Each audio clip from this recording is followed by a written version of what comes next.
Bonjour, bienvenue sur la chaîne YouTube Les Sacrificateurs. Je suis votre humble serviteur. Je viens vous présenter l'émission L'heure de la foi. L'heure de la foi véritable est une émission qui a été choisie pour expliquer aux uns aux autres l'importance de la foi. Parce que aujourd'hui, plusieurs domaines où on parle de Dieu, on parle de la Bible, on parle de l'Église, tout le monde justifie qu'il a la foi. Mais c'est quoi la foi? Et la même Bible nous présente que l'homme peut avoir deux types de foi. Une foi véritable qui est responsable du salut de son âme, et une foi séductrice qui ne peut pas sauver son âme.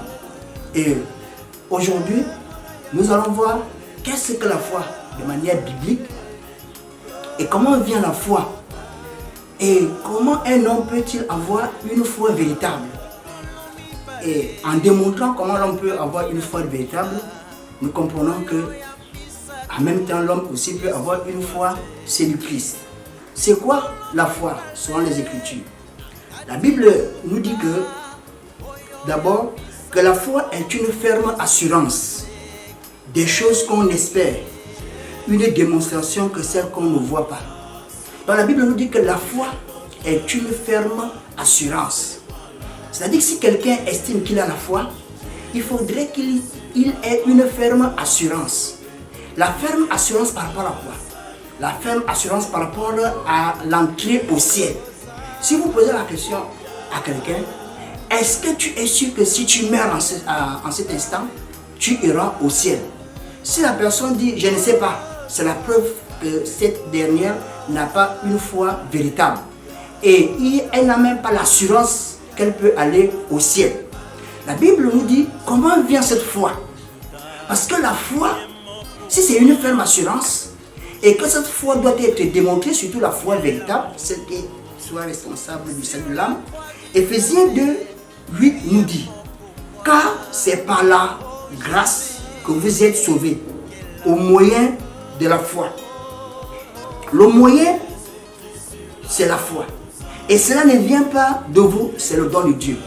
Donc on comprend à travers Éphésiens 2, verset 8 que la foi doit venir. Et si la foi vient, quel type de foi qui doit venir? Et la foi est un moyen. Je prends un exemple. Vous êtes à Libreville, au Gabon. Vous dites que vous rencontrez une personne, elle vous dit qu'elle revient de Port-Gentil. Vous allez lui poser la question, vous avez pris quel moyen pour revenir de Port-Gentil? Et la personne vous dit, j'ai pris le bateau.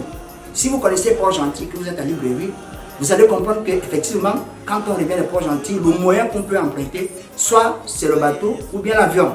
Mais supposons que la personne vous dit qu'elle a emprunté comme moyen de transport le train. Pour celui qui est gabonais, qui vit à Libreville et qui connaît Port-Gentil, il va se poser la question intérieurement, est-ce que le monsieur connaît bien Port-Gentil? Soit il ne connaît pas bien, il ne connaît pas Port-Gentil, soit il n'a jamais été à Port-Gentil. Pourquoi? Parce que le moyen par lequel le monsieur décrit avoir emprunté pour arriver à Libreville n'existe pas. On ne revient pas de Port-Gentil quand nous sommes au Gabon par voie ferroviaire, par le train. Donc on comprend par là que pour aller au ciel, le moyen qui doit nous amener au ciel, c'est la foi. Mais le véritable problème, c'est que cette foi peut être véritable, elle peut être aussi séductrice. C'est pourquoi Hébreux 11, verset 1 nous dit que pour que cette foi soit capable, soit véritable, la foi véritable doit être démontrée. Non seulement elle doit être démontrée, elle doit aussi être apportée. Elle doit venir. Mais cette foi vient comment? Nous allons lire dans Romains chapitre 10, verset 17. La Bible dit, ainsi vient de ce qu'on entend. Et ce qu'on entend vient de la parole de Christ. Donc la foi véritable vient de ce qu'on entend. C'est-à-dire que pour avoir une véritable foi, nous devons entendre. Et qu'est-ce que nous devons entendre? Cela sous-entend qu'on doit nous prêcher la parole. Et quelle est la parole qu'on t'a prêchée qui sois responsable d'apporter une foi véritable. Parce que le type de parole qu'on t'a prêché va déterminer le type de foi que tu as. Si on t'a apporté la parole qui est basée sur des fondements faussés, ce qui est sûr, tu auras une foi séductrice qui ne pourra pas te donner une ferme assurance pour aller au ciel. C'est pourquoi la Bible nous dit que c'est Jésus qui est prêché, qui est responsable d'apporter la foi à l'homme. Et le Jésus qui est prêché, il est prêché aujourd'hui pour que l'homme puisse avoir la foi véritable à travers les Écritures. Qu'est-ce qu'on t'a dit concernant ce Jésus? Qu'est-ce que le Jésus, sur la base duquel tu dis qu'il t'a apporté la foi, t'a dit pour que tu aies une ferme assurance pour aller au ciel? C'est pourquoi nous allons lire dans 2 Corinthiens chapitre 11 verset 4. Le véritable problème qui existe aujourd'hui, c'est que la Bible présente et nous fait comprendre qu'il existe plusieurs Jésus. Quel est le Jésus qu'on t'a prêché? Parce que chaque Jésus est lié à un évangile. Donc si je dis que j'ai écouté l'évangile, cela veut dire que c'est Jésus qui t'a parlé. Mais quand le Jésus t'a parlé, est-ce qu'on peut démontrer les paroles que Jésus t'a adressées? On peut les démontrer bibliquement afin que nous soyons sûrs que tu as obtenu une foi véritable.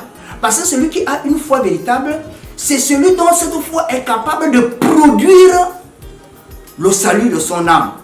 C'est pourquoi la manière dont bibliquement on doit avoir une foi véritable, c'est par la prédication de l'évangile. C'est pourquoi la Bible nous dit dans Romains 10 que comment croirais-je s'il n'y a personne qui prêche? Mais le véritable problème qui existe, c'est que on peut prêcher à l'homme un autre Jésus. Si on te prêche un autre Jésus, tout en utilisant les mêmes écritures bibliques, ce qui est sûr et certain que tu auras une foi séductrice. Ce n'est pas que c'est nous qui inventons qu'il existe plusieurs Jésus. Lisons 1 Corinthiens chapitre 11 verset 4.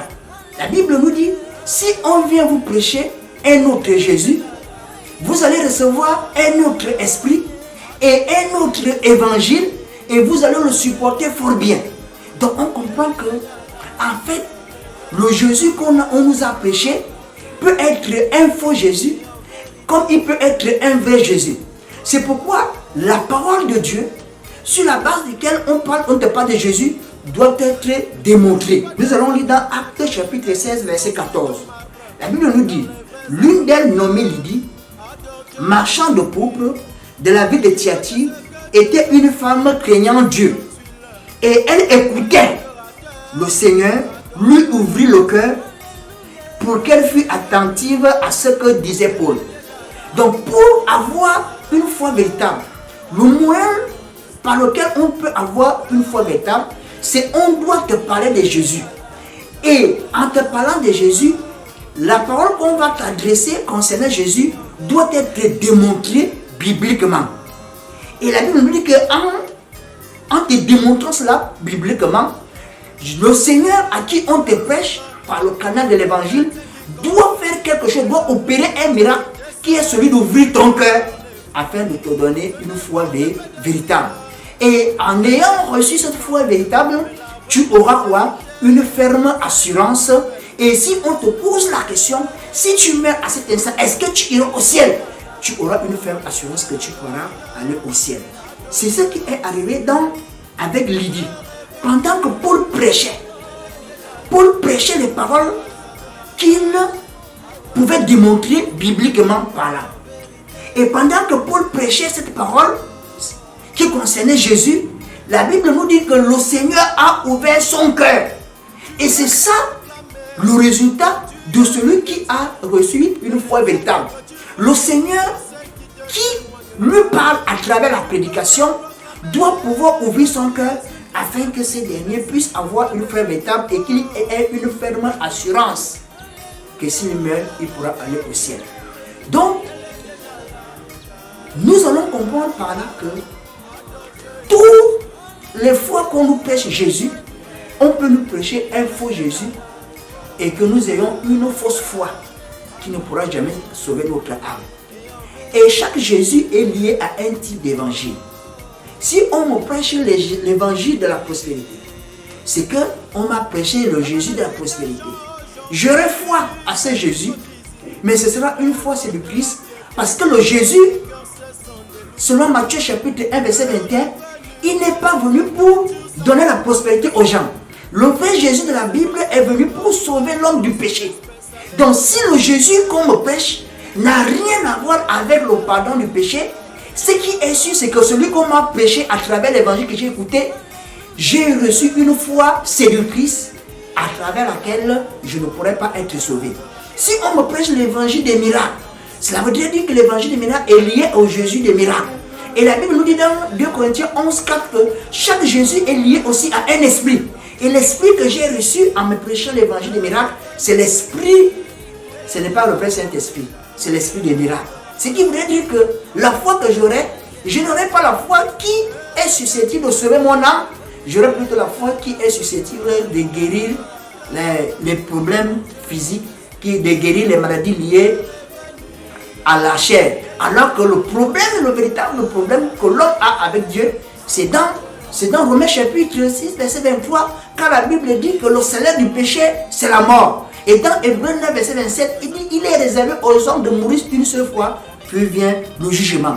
Donc, pendant que nous vivons sur la terre, si le Jésus qu'on t'a prêché n'est pas le Jésus de la Bible sauveur du péché, il est fort possible que tu as reçu une foi séductrice, donc qui n'est pas susceptible, capable de sauver ton âme. Donc aujourd'hui, pour que nous soyons convaincus et que nous ayons une foi ferme, que si nous mourons, notre âme est sauvée.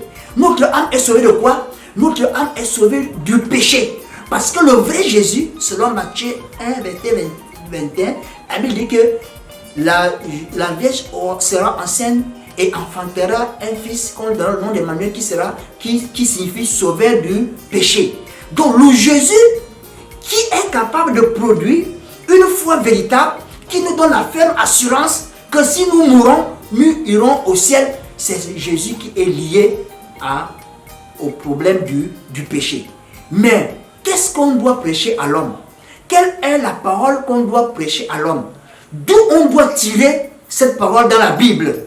Et la Bible nous dit que pour que l'homme puisse avoir une foi véritable, on doit lui prêcher l'évangile que Jésus a prêché, que Paul a prêché, et l'évangile que Jésus a prêché pour que les gens soient sauvés, que l'apôtre Paul, qui est l'apôtre des païens, a prêché pour que les gens soient sauvés, qu'ils puissent avoir une foi véritable, une foi susceptible de leur accorder une ferme assurance que s'ils meurent, leur âme est sauvée du péché, ils pourront aller au ciel. C'est l'évangile de Moïse et les prophètes et ce qui concerne Jésus.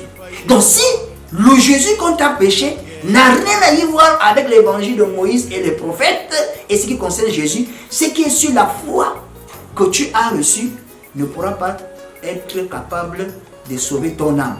Donc aujourd'hui, pour que quelqu'un soit sûr qu'il peut aller au ciel, ça n'a rien à y voir avec les sensations.